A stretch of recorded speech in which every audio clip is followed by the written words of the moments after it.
Market structure. Market ஸ்ட்ரக்சரை நீங்கள் சிம்பிளாக பார்க்கணுன்னா இந்த மாதிரி தான். Higher high, higher low, higher high, higher low, higher high, higher low.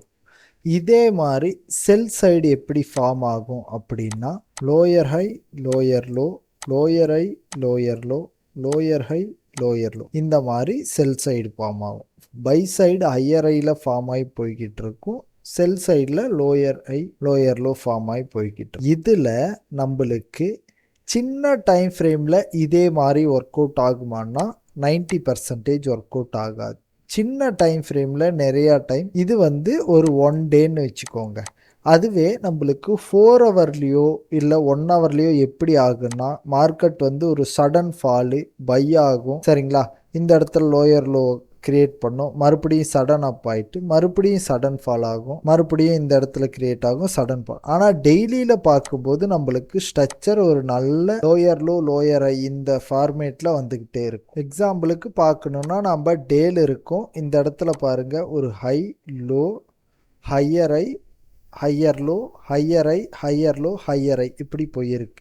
சரிங்களா? டேல அதே மாதிரி இது high low, lower high, lower low.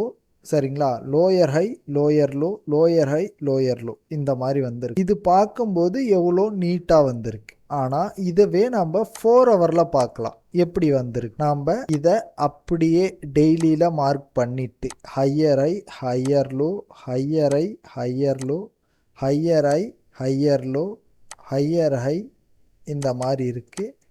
அதுக்கப்புறம் இந்த இடத்துல இருந்து lower low, lower high, lower low, lower high, lower low, lower high, lower low இந்த மாதிரி கிரியேட் ஆகிருக்கு. இது பார்க்கும்போது இதை ஹைடு பண்ணிட்டு கூட பாருங்கள். இது பார்க்கும்போது உங்களுக்கு அந்த ஸ்ட்ரக்சர் தெரியும். எக்ஸாக்ட் ஸ்ட்ரக்சர் தெரியலனாலும் நம்மளுக்கு இதை ஹைடு பண்ணிட்டு பார்த்தோம்னா நம்மளுக்கு தெரியும்.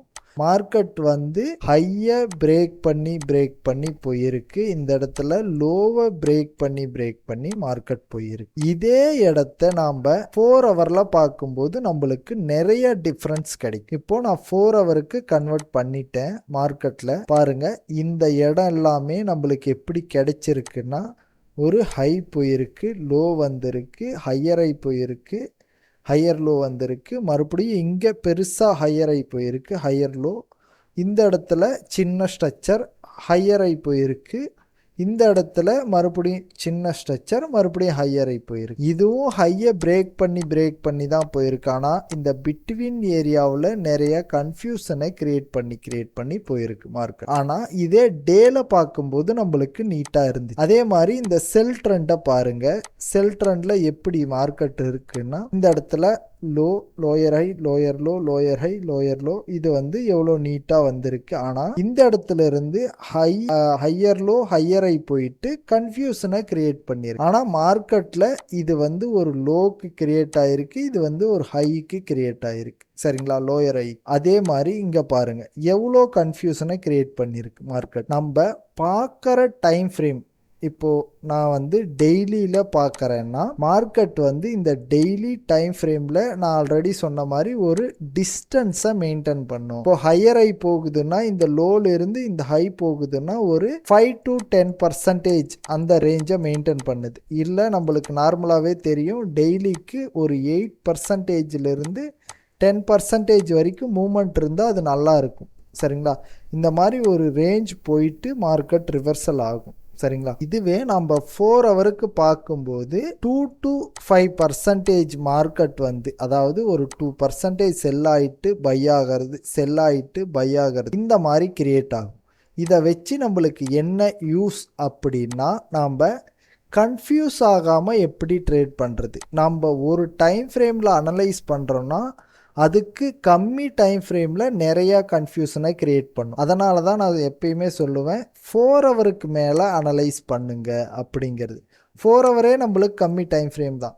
நீங்கள் 1 ஹவர் 30 மினிட்ஸ் 50 மினிட்ஸ் எல்லாம் அனலைஸ் பண்ணி நான் 1 மினிட்ல எடுக்கிறேங்கிற மைண்ட் செட்டுக்கு போகாதீங்க. அந்த இடத்துல நிறைய கன்ஃபியூஷனை கிரியேட் ஆகும். நீங்கள் பெரிய டைம் ஃப்ரேமில் அனலைஸ் பண்ணும்போது உங்களுக்கு ஏரியா தெளிவாக தெரியும், அடுத்தது மார்க்கெட் எங்கே போக போகுது அப்படிங்கிறது. சரிங்களா? இப்போ எக்ஸாம்பிளுக்கு நான் பாருங்கள் இந்த இடத்துல உங்களுக்கு காட்டுறேன். மார்க்கெட்டில் என்றைக்குமே இப்போ ஒரு ஹையர் லோ ஹையர் ஹை போகுதுன்னா நான் இங்க சின்ன டைம் ஃப்ரேம்ல கிரியேட் பண்ணியிருக்கேன் இல்லைங்களா, இந்த மாதிரி கண்டினியூஷன்ல அப்படியே ஹையர் ஹை பண்ணி போகாது. இப்படி போனா எல்லாத்துக்குமே தெரியும், இந்த ஹையை பிரேக் பண்ணும்போதெல்லாம் நம்ம என்ட்ரி எடுத்துடலாம், இந்த லோவை பிரேக் பண்ணும்போது எல்லாம் என்ட்ரி எடுத்துடலாம். ஆனால் என்ன நடக்கும்னா மார்க்கெட் பை தான் போகும். ஆனா பை போறது ஒரு ஹை போயிட்டு லோ வந்துட்டு மறுபடியும் லோயர் லோ கிரியேட் பண்ணுற மாதிரி ஹையர் ஹை போகும். மறுபடியும் இந்த இடத்துல சின்னதாக சைட்வேஸ் ஆகிட்டு கீழே வந்துட்டு அதுக்கப்புறம் மேலே போகும். ஆனால் நீங்கள் இந்த 5% ரேஞ்சை பார்த்தீங்களா, 4 ஹவரில் பார்க்குறோன்னா ஒரு 5%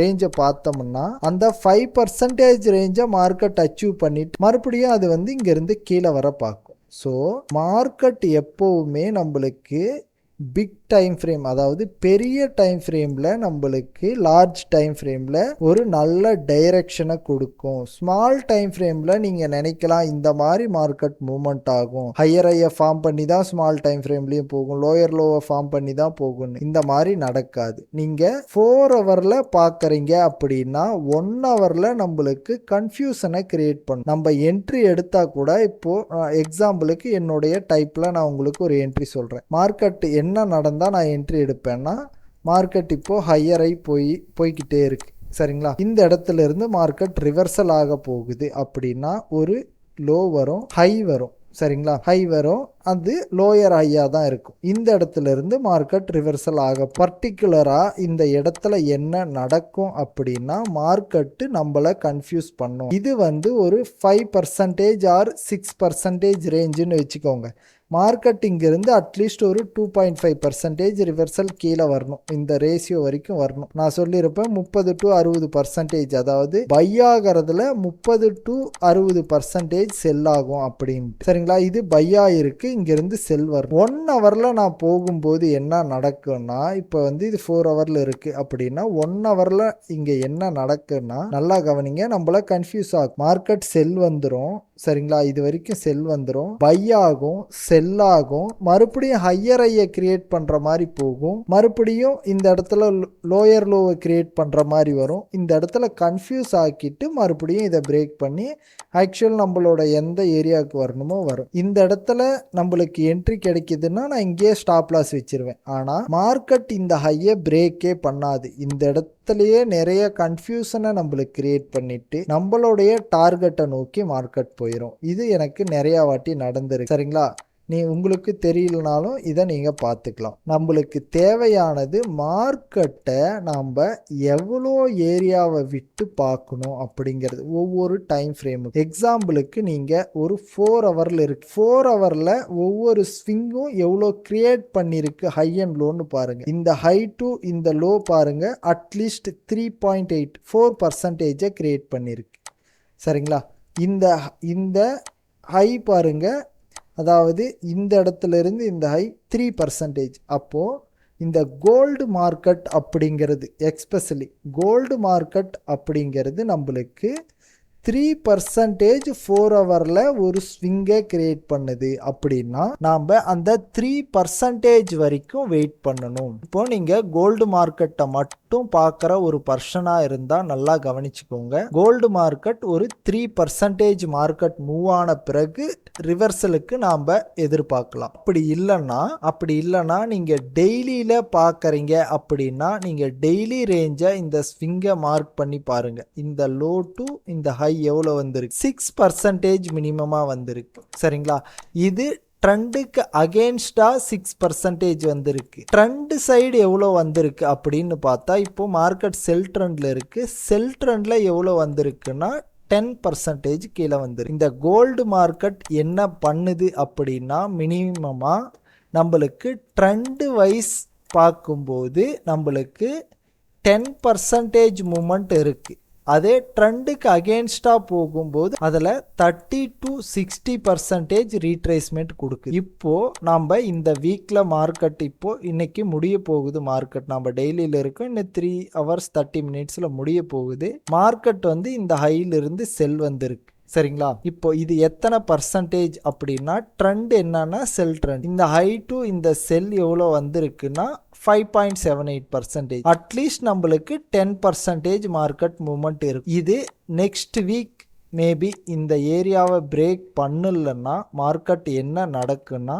இந்த 10% அடுத்த வீக்கில் அச்சீவ் பண்ண பார்க்கும். உங்களுக்கு அடுத்த வீக்கில் மேபி இந்த ஏரியாவை பிரேக் பண்ணுது அப்படிங்கிற பட்சத்தில் இந்த லோவை பிரேக் பண்ணி டெய்லியில் க்ளோஸ் வைக்குது, இந்த மாதிரி ஒரு கேண்டில் வந்து க்ளோஸ் வைக்குதுங்கிற பட்சத்தில் நம்மளுக்கு அடுத்தது இந்த ஏரியா வரைக்கும் மார்க்கெட் போகிறதுக்கான பாசிபிலிட்டிஸ் இருக்கு. ஒருவேளை இந்த ஹையை பிரேக் பண்ணிருச்சு மார்க்கெட் அப்படின்னா நீங்கள் அடுத்தது பைக்கான ட்ரெண்டை ஃபோக்கஸ் பண்ணணும். ஏன்னா மார்க்கெட்டை பாருங்க, இந்த ஏரியா வந்தது ரீட்ரேஸ்மெண்ட் ஆயிருக்கு, இந்த ஏரியா வந்திருக்கு ரீட்ரேஸ்மெண்ட் ஆயிருக்கு. இந்த ஏரியாவை பிரேக் பண்ணாமல் இந்த ஹையை பிரேக் பண்ணால் அடுத்தது மார்க்கெட் பை ட்ரெண்டை கண்டினியூ பண்ண போகுது. ஸோ நெக்ஸ்ட் வீக் கம்பல்சரி நம்மளுக்கு இந்த லோவை பிரேக் பண்ணி கீழே போனாதான் செல் ட்ரெண்ட். இதை பிரேக் பண்ணாமல் மேலே ஒருவேளை இந்த 4200 பிரேக் பண்ணுச்சுன்னா அடுத்த வீக், அதுக்கு அந்தாண்ட வீக்கில் நீங்கள் திங்க் பண்ணிக்கலாம் மார்க்கெட் ஒரு ரீட்ரேஸ்மெண்ட்டுக்கு அப்புறம் ஒரு ஹியூஜான பையை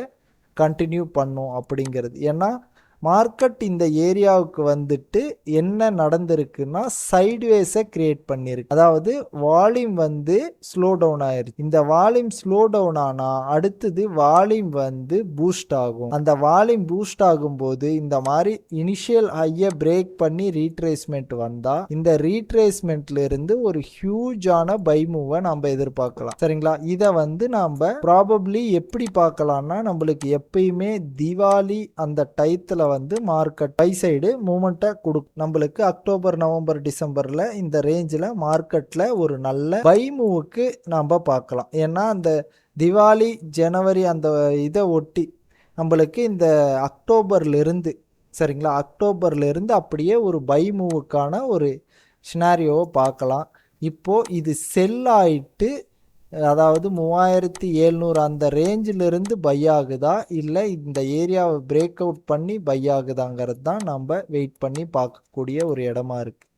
ஓகே, இந்த வீடியோ உங்களுக்கு பிடிச்சிருந்தா லைக் அண்ட் சப்ஸ்கிரைப் பண்ணுங்கள்.